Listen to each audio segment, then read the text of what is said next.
So last time we talked about why we need to define AI at all. So this time let's actually work out what AI or artificial intelligence actually is. Hoping you're on board with me about why we need to do this. Um, let's start with the easy thing, artificial. The word artificial is relatively uncontroversial. It means something synthetic, something that doesn't occur in nature. I tend to talk about artificial intelligence and organic intelligence, but I could call it natural intelligence or something else. I guess there is an argument that intelligence is just intelligence and the source of that intelligence may not be relevant, but we'll explore that in a little bit more depth as we proceed. So let's dig into what the idea of intelligence is. This, unfortunately, is controversial. There are a range of different abilities and cognitions that are roughly bundled together in the idea of intelligence. It tends to be something that is studied by psychologists, and there have been a range of definitions that have been adopted. The reasons I have on the slide here come actually from an op-ed statement that was made in the Wall Street Journal back in 1994. I believe that around 50 odd psychologists actually signed it, but it was kind of problematic in a range of reasons. Sorry, you will not, whether you're looking at the slide or not, be able to read that image, but it had basically a list of very different things. Some of them, I think even read just on 20 years later, seem very out of date and don't necessarily accord with our understanding of humanity in the same way. But some of them I think are really interesting and helpful to us as we think about what intelligent is. So they include things like intelligence is a very general mental capability. It reflects a broader and deeper capability for comprehending our surroundings. So intelligence involves knowing where we are. Intelligence, so defined, can be measured, and intelligence tests measure it well.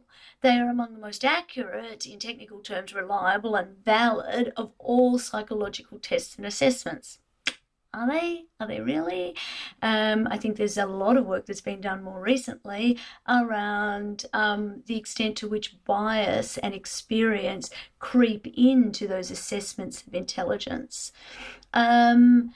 So, intelligence tests. What else do we have in here? Sorry, I actually think the other slide here is probably the earlier slide with the blue boxes. For those of you looking at home, it's probably more useful. And I've picked out there the things that I think really stand out.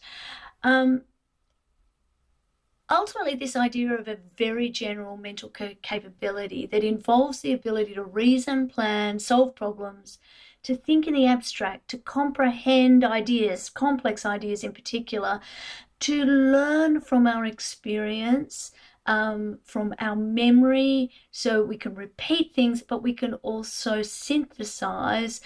Those things form part of our intelligence. It's a catching on, so to speak. So think about it.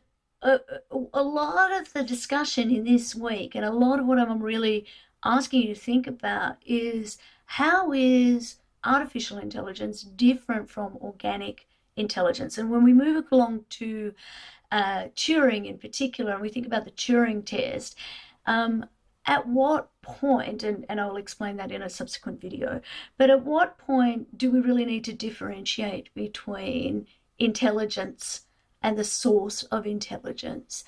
But when it is that we're thinking about regulating or the legal considerations that apply, actually being able to determine whether a decision has been made by man or machine, and I mean man here in the very generic sense of person, human person, we need to think about what that means for regulation. And remembering that we've already spoken about this idea of a company, which is really a device. A company is a legal construct that provides for making sure that decisions that are made by our company, no human, but the humans who represent a company, for allocating responsibility for those decisions. So it's not something that we haven't done before. We have allocated responsibility for decision making to something that is not human. This is definitely something that we will be considering as we move through this module and the following one. So we can also think about human intelligence in broader ways than just what comes from our brains. Many of you will have seen the picture that I have on the screen describing a range of different types of intelligences in primary schools. This is an infographic an infographic that's been shown in primary schools since my kids were little, and my kids are older than many of you. It's basically trying to isolate that there are ways of being human, intelligent life that also encompass emotion, encompass our physicality, encompass the way that we engage with the world, the way we respond to nature or respond to other people. So what do these things have in common? Ultimately, we can't do them without a functioning brain. And so when we're talking about organic intelligence, we know that all of these kinds of intelligences, they're inoperable if our brains don't work, if our brain is not connected to our body or is not functioning. And so the thinking is the thing that the brain does is absolutely fundamental to understanding what intelligence is and what artificial intelligence is. And so in an artificial world, the thinking is effectively the processing that is done by computer algorithms. So computer algorithms, they can be really simple things. For example, we could be talking about sorting algorithms, for example, things that sort things from A to B or from highest to lowest. But they could also be really complex, like speech recognition or facial recognition. Every artificial intelligence system, AI system, just like any other computer system, will incorporate algorithms. But an algorithm is a broader concept than just AI. Algorithms used in AI embody practical reasoning as well as the capacity to learn from data. And it's that learning that is really important. We're going to come back to what learning is as a separate video as well. But before we do that, let's talk a little bit more about algorithms. Let me get an algorithm slide up for you. I want to remind you that there's a couple of videos on the Canvas, which they're going to do a much better job with many fewer words, vastly fewer words than I would possibly come up with.